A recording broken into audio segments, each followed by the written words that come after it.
میرے بھائیوں، یہ پل صراط کا ذکر قرآن میں بھی اشارتاً موجود ہے۔ سورہ مریم کے اندر آپ کو 71 نمبر آیت مل جائے گی، پارہ نمبر 16 کے اندر۔ اعوذ باللہ من الشیطان الرجیم، بسم اللہ الرحمن الرحیم۔ وَإِن مِّنكُمْ إِلَّا وَارِدُهَا، اور کوئی بھی تم میں سے ایسا نہیں ہے مگر یہ کہ اسے دوزخ سے گزرنا پڑے۔ كَانَ عَلَى رَبِّكَ حَتْمًا مَّقْضِيًّا، یہ تمہارے رب کی طرف سے تقدیر میں شدنی بات ہے، یہ ڈیسٹنی تمہارے لیے مقرر ہے کہ تم سب کو آگ کے اوپر سے گزرنا پڑے گا۔ چاہے کوئی جن ہے، انسان ہے، وہ پیغمبر ہے، صحابی ہے، تابعی ہے، نیک ہے، بد ہے، سب کو ایک دفعہ گزرنا پڑے گا۔ پھر کیا ہوگا؟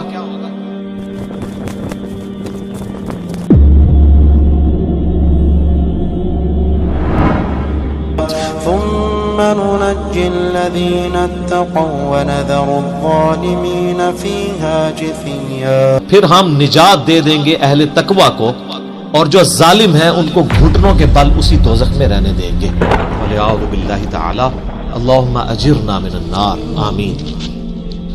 بخاری مسلم میں کئی ایک احادیث ہیں پل صراط کے حوالے سے۔ ایک وہ حدیث جو بخاری اور مسلم دونوں میں موجود ہے۔ اللہ کے محبوب صلی اللہ علیہ وآلہ وسلم فرماتے ہیں کہ قیامت والے دن اللہ تعالیٰ جہنم کے دونوں سروں پہ ایک پل رکھے گا، یعنی جہنم کو پار کرنے کے لیے ایک بہت بڑا پل رکھے گا۔ بخاری مسلم کے الفاظ ہیں، سب سے پہلے میں اپنی امت کو لے کے اس کے اوپر سے گزروں گا، اور اس کے بعد باقی انبیاء بھی اپنی امت کے لوگوں کو اپنے ساتھ لے کر گزریں گے، اور ہر رسول کی زبان پہ سمیت میرے رب سلم رب سلم رب سلم ہوگا۔ اے اللہ سلامتی فرمانا، اے اللہ سلامتی فرمانا، اے سلامتی فرمانے والے رب سلامتی فرمانا۔ اب نماز کے بعد بھی مسلم شریف میں دعا ہے نا، اللہم انت السلام ومنک السلام تبارک یا ذا الجلال والاکرام، سلامتی۔ اور نبی علیہ السلام فرماتے ہیں یہ کلام بھی صرف انبیاء کر رہے ہوں گے، انبیاء کے علاوہ کسی کو کلام کرنے کی اجازت بھی نہیں ہوگی۔ آپ ویسے کہتے رہیں کہ ہمارے بزرگ جو ہیں وہ پھڈا ڈال کے بیٹھ لیں گے کہ میں اپنے مرید لے کے جانے لیں گے۔ بخاری مسلم کہتی ہے کہ انبیاء کے علاوہ سب کی زبانیں ہوں گی گونگ، سوائے اس کے کہ وہ کہیں گے رب سلم رب سلم رب سلم۔ پھر نبی علیہ السلام فرماتے ہیں کہ بخاری مسلم کے الفاظ ہے کہ جب لوگ پل صراط سے گزر رہے ہوں گے نا، تو پل صراط کے دونوں جانب آنکڑے لگے ہوئے ہوں گے، جس طرح کے کانٹے ہوتے ہیں،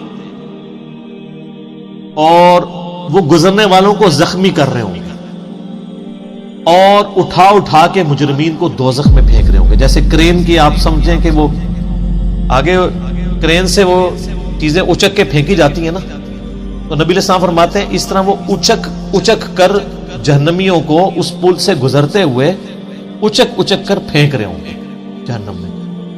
اور نبی علیہ السلام نے یہ بھی فرمایا، بخاری مسلم کے الفاظ ہیں کہ ہر شخص اپنے اعمال کے مطابق گزر رہا ہوگا۔ کوئی سورین کے بل گھسٹتا ہوا جا رہا ہوگا، آپ سر اس منظر کو امیجن بھی نہیں کر سکتے۔ یہاں تو کہتے ہیں لوگ جو کچھ بھی ہے تیرے محبوب کی امت سے ہے، تو وہ امت کون سی ہے جو گزر رہی ہوگی؟ وہ آپ ہی لوگ ہیں، ہم لوگ ہی ہیں۔ اللہ تعالیٰ سلامتی کے ساتھ ہمیں گزار دیں، آمین۔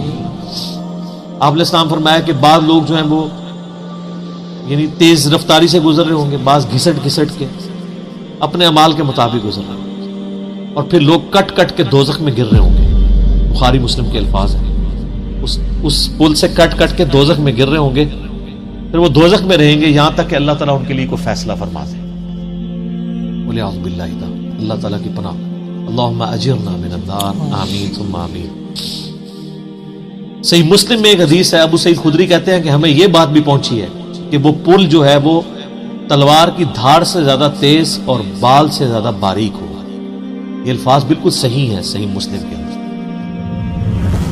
اس پل سے تو کوئی بندہ مہارت کے ساتھ بھی نہیں گزر سکتا، کوئی چائنی بھی نہیں گزر سکتا، وہ جو تو یہ اس کے اوپر سے گزرنا ایک معجزے والا معاملہ ہی ہوگا جس کو اللہ تعالیٰ نجات دے گا۔ اور یہ جو میں نے آیت پڑھی نا سورہ المریم کی آیت نمبر 71، اس کے کانٹیکسٹ میں کتاب التفسیر چیپٹر میں امام ترمذی اسی آیت کو ہیڈنگ بنا کے نا اس کے نیچے ایک حدیث لے کے آیا ہے. یعنی یہ جو میں نے کہا نا قرآن میں پل اسرات کا ذکر ہے، امام ترمذی کا بھی یہی فہم ہے.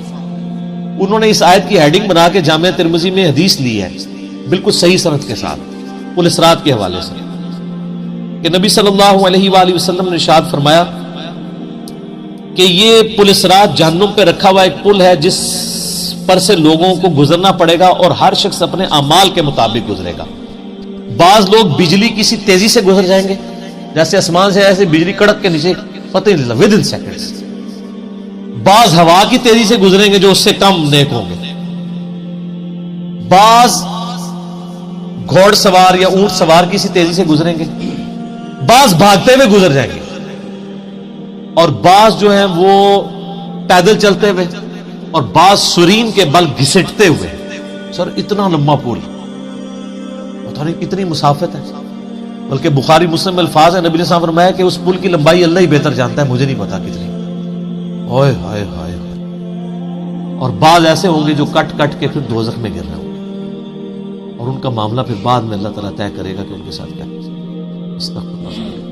جامعہ ترمذی میں ایک حدیث ہے، حضرت انس بن مالک جو حضور کو 10 سال تک وضو کرواتے رہے، بخاری مسلم میں آیا. ترمذی میں الفاظ ہیں، وہ کہتے ہیں یا رسول اللہ کیا اس دن آپ میری شفاعت کریں گے؟ فرمایا میں کروں گا. یا رسول اللہ مجھے اپنا پتہ بتا دیں، میں آپ کو کہاں تلاش کروں. انہوں نے انشور کیتا ہے. آپ نے فرمایا تم پورے صراط پہ آ جاؤ. اوئے ہائے ہائے. تم مجھے پورے صراط پہ دیکھ لینا، میرے امتی گزر رہے ہوں گے، میں ان کے لیے سلامتی کی دعا کر رہا ہوں. کہ یا رسول اللہ کے پل صراط پہ نہ پاؤں. تو آپ نے فرمایا کہ پھر تم میزان عمل پہ آ جانا، جہاں لوگوں کے نامہ اعمال تولے جا رہے. نبی الاسلام کا نامہ اعمال نہیں تول رہا ہوگا، آپ کو تو اللہ نے امن دے دیا نا، انا فتحنا لک فتحا مبینا.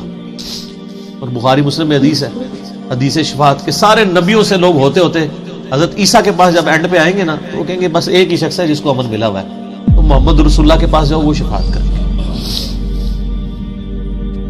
تو آپ علیہ السلام اپنی امت کی خاطر ہی یعنی میزان عمل پہ تکلیف کاٹ رہے ہوں گے.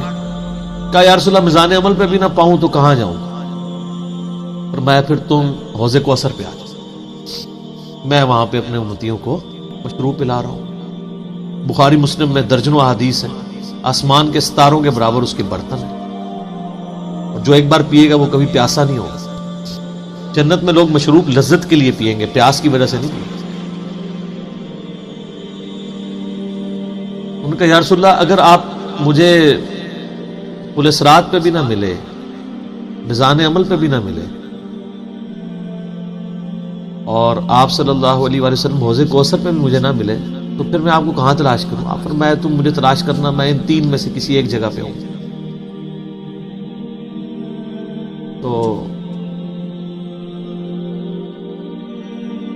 بخاری مسلم میں پھر یہ بھی آتا ہے کہ میرے حوض کوثر پہ کچھ لوگ لائے جائیں گے، میں کہوں گا اصحابی اصحابی، میرے ساتھی ہیں. مجھے بتایا جائے گا کہ آپ کے بعد یہ دین سے الٹے قدم پھر گئے تھے، انہوں نے دین میں بدعتیں جاری کر دی.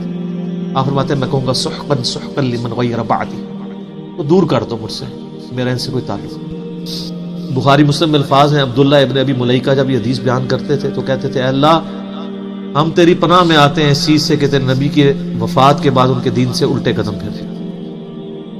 یہ وہی لوگ ہیں جو حضور کی وفات کے بعد مرتد ہو گئے تھے، مسلمہ کذاب کے ساتھ مل گئے، منکرین زکوٰۃ میں شامل ہو گئے، سیدنا ابوبکر کے خلاف کھڑے ہو گئے. اور یہ صرف قانوناً صحابہ کے بارے میں صرف یہ حدیث نہیں ہے، عام امتیوں کے بارے میں الگ سے حدیثیں ہیں بخاری مسلم. یہ نہ سمجھیں کہ پچھلے لوگوں کے لیے، قیامت تک کے لیے جن لوگوں نے دین میں بدعتیں جاری کی ان کے لیے حدیثیں ہیں، اس میں امتی کے الفاظ بھی ہیں، وہ بھی بخاری مسلم ہے. اور امت کیا کر رہی ہے؟ صحیح مسلم میں حدیث ہے، نبی الاسلام ایک دن اتنا روئے اور ساتھ ساتھ آیتیں پڑھ رہے ہیں قرآن کی. پہلے آپ نے سورہ ابراہیم کی وہ آیت پڑھی جس کا ترجمہ یوں ہے کہ ابراہیم علیہ السلام کہتے ہیں اے اللہ شیطان نے کتنے لوگوں کو بہکا دیا، تو جو شیطان کے رستے پہ چلا میرا اس سے کوئی تعلق نہیں، یعنی اعلان برات کر دیا اپنے ماننے والوں. پھر آپ نے سورہ مائدہ کی وہ آیات پڑھی جس میں حضرت عیسیٰ علیہ السلام کی اور اللہ کی قیامت کے دن گفتگو ہوگی. اس میں عیسیٰ ابن مریم کہیں گے اے اللہ جب تک میں ان میں موجود تھا میں ان پر گواہ تھا, جب تو نے مجھے اٹھا لیا پھر تو اور تیری مرضی ان کو عذاب دے یا چھوڑ دے. اعلان برات. حضور نے کہا کہ یا اللہ ابراہیم نے بھی اپنی امت سے اعلان برات کر دیا, عیسیٰ نے بھی کر دیا, لیکن میں کہتا ہوں میری امت. صحیح مسلم کے الفاظ ہیں, حضرت جبرائیل علیہ السلام آئے اور کہا کہ اللہ نے مجھے آپ کی طرف بھیجا ہے اور کہا کہ میرے محبوب سے پوچھو کہ اس کو وہ کون سی چیز ہے جو غم زدہ کر رہا ہے. حالانکہ اللہ کو سب کچھ پتا تھا. آپ نے فرمایا میری امت. تو جبرائیل علیہ السلام نے پھر اللہ کی طرف سے بشارت دی کہ نبی علیہ السلام کو کہ اللہ تعالیٰ فرماتا ہے کہ اے نبی آپ غم زدہ نہ ہو, ہم آپ کو آپ کی امت کے معاملے میں قیامت والے دن رسوا نہیں کریں گے. تو سبحان اللہ تو ہم پڑھتے ہیں لیکن ہمارے ایسے کرتوت نہ ہو کہ سحقن سحقن لمن غیر آبادی نہ ہو جائے کہیں, سحقن سحقن لمن بدل آبادی نہ ہو جائے کہیں. یہ بھی تو چانسز ہے. استغفر اللہ واتوب الیہ. نبی علیہ السلام نے تو اپنی محبت کا حق ادا کر دیا. اور مسلم شریف میں حدیث ہے قیامت کا دن وہ ہے کہ جب ابراہیم علیہ السلام بھی میری طرف متوجہ ہوں گے. جس دن کوئی بھی اللہ کی بارگاہ میں کلام کرنے والا نہیں ہوگا, میں ابراہیم علیہ السلام کی سفارش بھی میں کروں گا. حضور کی سفارش کے بعد انبیاء کو بولنے کا موقع ملے گا. اسی پہ وہ اعلیٰ حضرت کا شعر ہے نا, وہ جہنم میں گرا ان سے جو مستغنی ہوا, ہے خلیل اللہ کو حاجت رسول اللہ. بل ہم شعر کہہ سکتے ہیں, ہم محبت کے لیے نعرے مار سکتے ہیں, لیکن نبی علیہ السلام نے جو امت کو تعلیمات دی تھیں حجۃ الوداع کے موقع پر, غدیر خم کے موقع کے اوپر, امت نے کسی ایک وصیت کا بھی پاس نہیں. اب ایک دردناک ٹاپک ہے, جتنی مرضی بات کی جائے نہ ختم ہونے والی ہے.